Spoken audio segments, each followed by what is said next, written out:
Imagine a tractor that can drive almost 60 kilometers per hour. In those years, most tractors could barely reach even 20 kilometers per hour, yet this strange machine could move almost 3 times faster while also towing heavy military aircraft.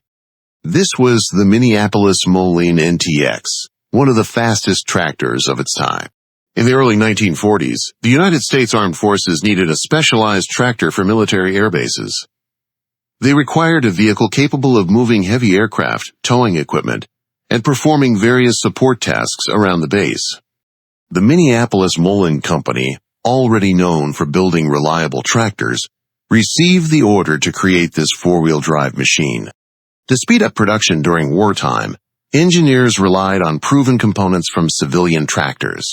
This approach allowed the vehicle to enter production quickly and made repairs much easier to carry out directly on military bases.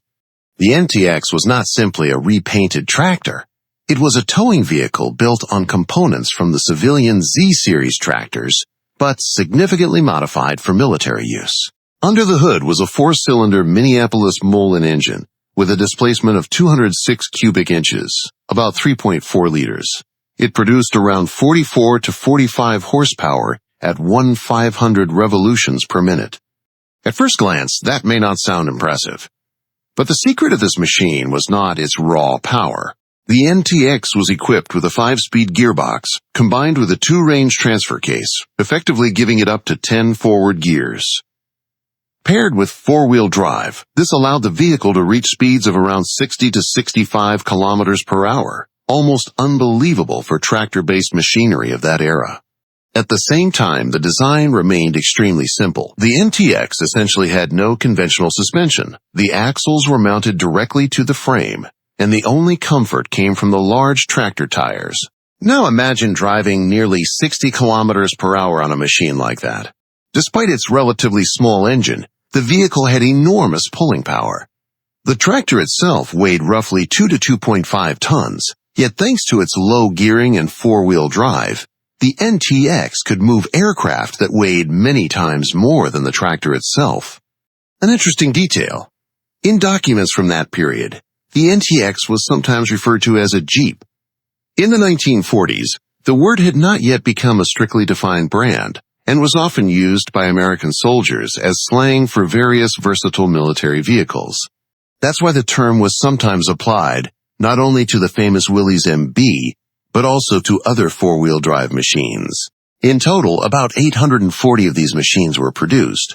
Most of them served on United States Army Air Force's air bases around the world. They moved heavy aircraft, supported airfield operations, and carried out various transport tasks. Among the aircraft these tractors worked with were even heavy bombers, such as the Boeing B-17 Flying Fortress and the consolidated B-24 Liberator, whose weight could exceed 20 to 30 tons.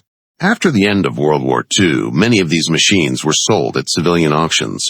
They began to appear in ports, warehouses, industrial sites, and even on farms. Some of these tractors continued working in civilian service for many years after the war.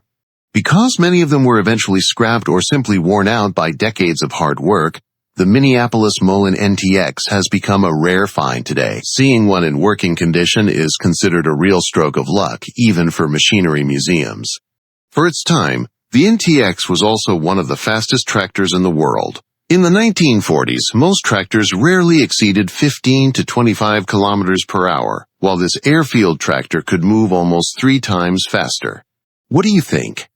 Could a modern pickup handle the same kind of work on a 1940s military airfield without electronics, suspension systems, and complex technology?